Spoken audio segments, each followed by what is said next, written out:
En este vídeo vamos a ver cómo aplicar el contraste de hipótesis para dos grupos relacionados. Estos contrastes normalmente se utilizan cuando tenemos un diseño experimental o preexperimental y tenemos en ese caso un pretest y un posttest y queremos comparar la puntuación del pretest con el posttest. Por ejemplo, vamos a ver pues este caso.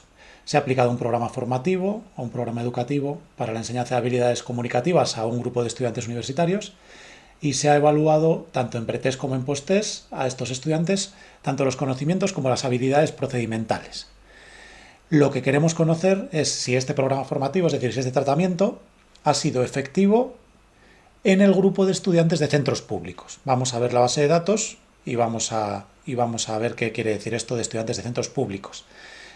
Por lo tanto, tenemos un tratamiento que es el programa, tendremos un pretest y un posttest y tendremos un grupo de estudiantes a los que evaluar que son los pertenecientes o los que proceden de centros educativos públicos.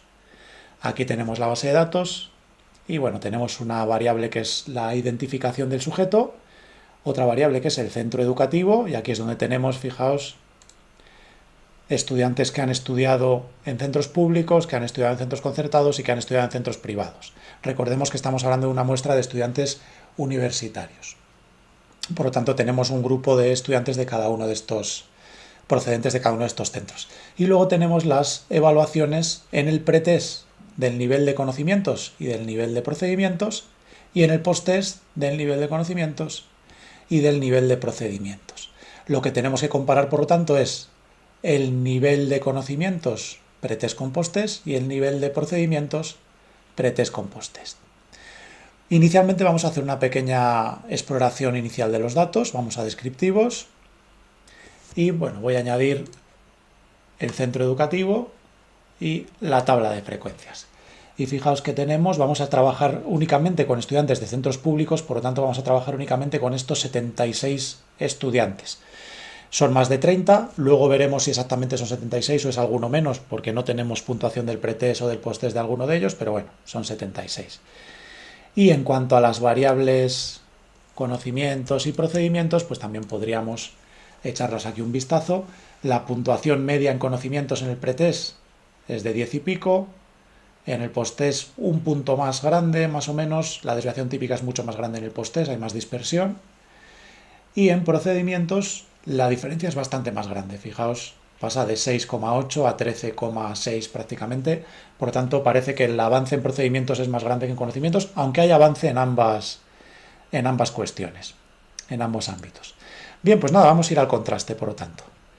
El contraste de hipótesis se pide aquí en las pruebas de T, muestras relacionadas, paired samples, t-test, aquí es donde tenemos que ir, y antes de seguir, recordad que tenemos que seleccionar a los estudiantes de centros públicos. Por lo tanto, antes de nada, vamos a volver a la base de datos. Voy a hacer clic aquí en este botón, en Show Data, y hago clic aquí en la variable centro educativo y quito concertado y quito privado.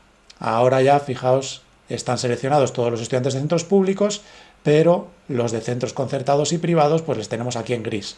Por lo tanto, ahora ya estamos trabajando únicamente con personas de centros públicos. Nos vamos aquí a la prueba y una vez que lo tenemos, pues vamos a hacer la comparación. En primer lugar, vamos a comparar el nivel de conocimientos. Añadimos las variables y antes de pedir la prueba de la TD Student, que sería la prueba paramétrica, vamos a pedir los descriptivos. Los descriptivos anteriores los hemos mirado con toda la muestra, ahora lo vamos a ver solamente con la submuestra de estudiantes universitarios procedentes de centros públicos, que son los que nos interesan. Así que añadimos los descriptivos y fijaos que la puntuación media en el pretest de nivel de conocimientos es de 10,7 y en el posttest 11,6 aproximadamente, con parecido a lo que hemos visto antes, con una dispersión que aumenta mucho en el posttest. Vamos a ver la normalidad. En este caso, el test de Shapiro-Wilk lo aplicamos y fijaos, este es el valor del estadístico de contraste y el valor de la significación, el p-valor 0,366. Dado que este valor está por encima de 0,05, nosotros aceptamos la hipótesis nula de que la variable diferencia pretest menos posttest procede de una distribución normal y por lo tanto, dado que sí que se cumple el supuesto previo de normalidad, podemos aplicar el contraste de hipótesis paramétrico de la t-de-student. Fijaos que aquí pone nota, los resultados significativos sugieren desviación de la normalidad. Como los resultados no son significativos, no hay una desviación de la normalidad. Así que aplicamos la t-de-student y comprobamos los resultados. Aquí lo tenemos. Aquí está el valor del estadístico de contraste t, menos 1,175.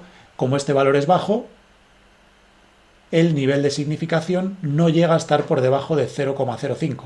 ¿Qué quiere decir eso? Quiere decir nuevamente que debemos aceptar la hipótesis nula de que estas dos medias del nivel de conocimientos pre-test y post-test se pueden considerar iguales al nivel poblacional. Por lo tanto, no sería necesario en este caso pedir el tamaño del efecto, porque al no haber resultados significativos el tamaño del efecto no es necesario. No obstante, lo voy a pedir y fijaos que el valor de la D de Cohen en este caso es de menos, bueno, da igual el signo en este caso, no es de 0,136. Por lo tanto, estaríamos hablando de un tamaño del efecto bajo, dado que el valor está incluso por debajo de 0,2. Vamos a hacer lo mismo, pero para los procedimientos. Selecciono pre-test conocimientos, lo quito, selecciono post-test conocimientos, lo quito, y ahora vamos a añadir pre-test procedimiento y post-test procedimiento. Quitamos todo lo que por ahora no nos interesa, así, y nos quedamos solo con los descriptivos. Ya vemos que la diferencia de medias es bastante más grande que antes. Tenemos en el pretest los estudiantes alcanzaron un nivel de procedimientos de 7 y pico, un nivel medio, y en el post-test llegan a 13,3. La diferencia es bastante grande, las desviaciones típicas son similares. Vamos a comprobar la normalidad. En este caso tenemos un valor por debajo de 0,05, por lo tanto hay una desviación de la normalidad, y en este caso tendré que aplicar, por lo tanto, el test no paramétrico de los rangos de Wilcoxon, la W de Wilcoxon. Así que lo selecciono, añado el tamaño del efecto, que en este caso es una correlación, no es una D, hay que interpretarlo distinto, recordad. Y por aquí tenemos el valor del estadístico de contraste, el valor de la significación, que está claramente por debajo de 0,05, es incluso inferior a 0,001. Por lo tanto, sí que hay diferencias significativas entre las puntuaciones de procedimientos en el pretest y en el posttest, y el nivel el tamaño del efecto, en este caso, pues se ve que es grande. El valor es de 0,8, una correlación de 0,8 es un tamaño del efecto grande o muy grande. Por lo tanto, ¿qué quiere decir esto? Pues si vemos las medias, efectivamente podemos darnos cuenta de que en el post-test los estudiantes alcanzan niveles mucho más altos que en el pretest. Dado que es un contraste no paramétrico, deberíamos comprobarlo con la mediana. Ahora vamos a ir ahí, ¿no? Pero bueno, podríamos también pedir aquí el gráfico de descriptivos para verlo un poquito más claro, con sus intervalos de confianza. Esto sería si hubiéramos aplicado el contraste paramétrico.